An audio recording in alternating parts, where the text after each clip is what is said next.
देखिए, अब जैसे सब लोग जानते हैं कि पिछले कुछ दिनों से सोनीपत ज़िले में पेट्रोल पंपों पे कई सारी वारदातें हो रही थी, जिस पे बाइक पे दो व्यक्ति आ रहे थे और सीसीटीवी फुटेज के माध्यम से हम सब ने देखा कि कैसे वो एक कुल्हाड़ी से पहले वार करते थे और एक आदमी के हाथ में कट्टा भी हुआ करता था, एक इलीगल वेपन हुआ करता था और वो पैसे छीन करके भाग जाया करते थे।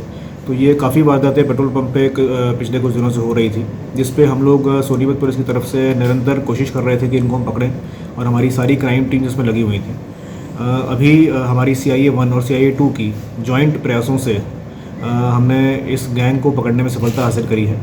उसके बारे में डिटेल में आपको बताना चाहूँगा। इसमें टोटल 3 लोग थे, जिसमें से 2 लोग तो ऐसे थे जो बाइक पे बैठ करके वारदात करने आते थे, जिनका नाम है सचिन और बाबा, जो कि गांव नांगल कला का रहने वाला है, सोनीपत ज़िले का ही। दूसरा व्यक्ति जो बाइक में बैठता था वो है विकास, ये भी गांव नांगल कला का ही है। और तीसरा व्यक्ति जो कभी सामने वारदात करने नहीं आता था, लेकिन ये तीनों एक ही गैंग के पार्ट थे और आपस में जो गैंग का जो पैसा है, जो लूट का पैसा है, स्नैचिंग का पैसा जो ये लेते थे, वो आपस में तीनों बांटते थे। तीसरा व्यक्ति जो है वो है प्रदीप उर्फ छोटा, ये भी नांगल कला का है। तो नांगल कला के तीनों ये व्यक्ति हैं, तीनों आपस में दोस्त थे और इन्होंने इन सारी वारदातों को अंजाम दिया है। इसमें अगर मैं आपको वारदातों का थोड़ा सा अगर समरी बताऊँ तो टोटल 7 वारदातें इन्होंने करी हैं, जिसमें से 5 वारदातें तो पेट्रोल पंप की लूट की हैं, स्नैचिंग की हैं, लूट की हैं। और उन 5 वारदातों में से 4 वारदातें तो इसी ज़िले की हैं और 1 वारदात इन्होंने दिल्ली में करी है, नरेला क्षेत्र में करी है। तो 5 वारदातें तो इनकी पेट्रोल पंप लूट की हो गई। एक इन्होंने गैस डिलीवरी एजेंसी के जो डिलीवरी बॉय है उसके साथ स्नैचिंग करी थी इसी ज़िले में, वो भी अभी पिछले महीने की बात है।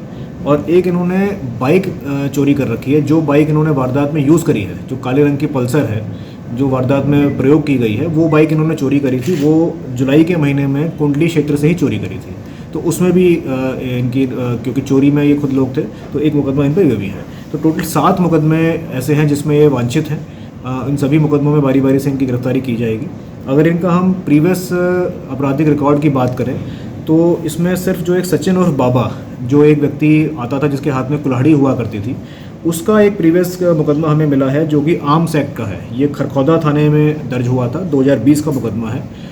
इसमें इससे एक नाजायज़ वेपन मिला था। कुछ दिन ये जेल में इस मुकदमे में रहा था, उसके बाद ये बाहर आ गया था। इसके अलावा अभी तक की जांच में कोई और मुकदमा इसके सामने नहीं आया। एक मुकदमा और है, वो छोटा लॉकडाउन के टाइम का मुकदमा है, जिसमें लॉकडाउन को वायलेशन करके ये लोग आगे सड़क पे आ गए थे, तो वो एक मुकदमा वो भी दर्ज है। लेकिन और